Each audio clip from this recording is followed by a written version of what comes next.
c'est-à-dire la télévision sur disque. Les chercheurs ont trouvé, les Japonais avec Sony, les Allemands ici avec Telefunken, les Américains avec RCA.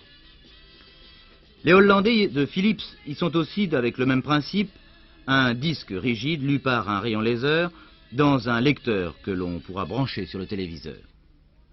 Les Français présentent cette année, par la Thomson, une sorte de révolution.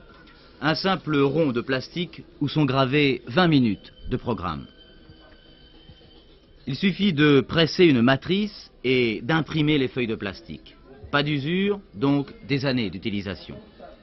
Le lecteur, qui coûtera moins cher qu'un poste couleur, permet le ralenti, l'image arrêtée et même l'accéléré.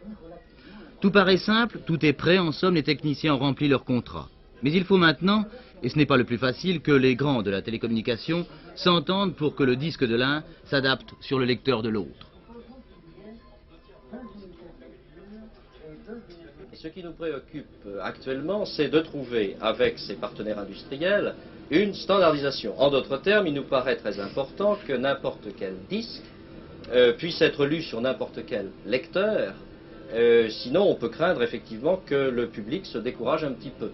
Et par conséquent, notre objectif essentiel actuellement est bien de trouver les voies d'une standardisation avec nos grands partenaires industriels, que ce soit en Europe, que ce soit aux États-Unis, que ce soit au Japon. Ce sont des appareils qui sont conçus pour alimenter n'importe quel poste de télévision, qu'il soit en noir et blanc ou qu'il soit en couleur, et je dirais n'importe quel standard. D'ailleurs, nous démontrons ici que nous pouvons aussi bien alimenter des récepteurs en standard PAL ou des récepteurs en standard SECAM.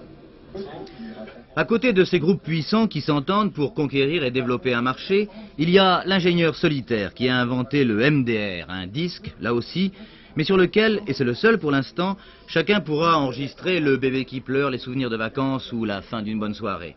Une invention sans appui qui joue les troubles faits et qui risque de rejoindre au placard de la science les découvertes oubliées. Le Vidcom a montré cela, et c'est un bien. Il a aussi posé une question. Comment va-t-on contrôler, endiguer, disons, moraliser ce nouveau et puissant moyen de communication, l'image sur le disque?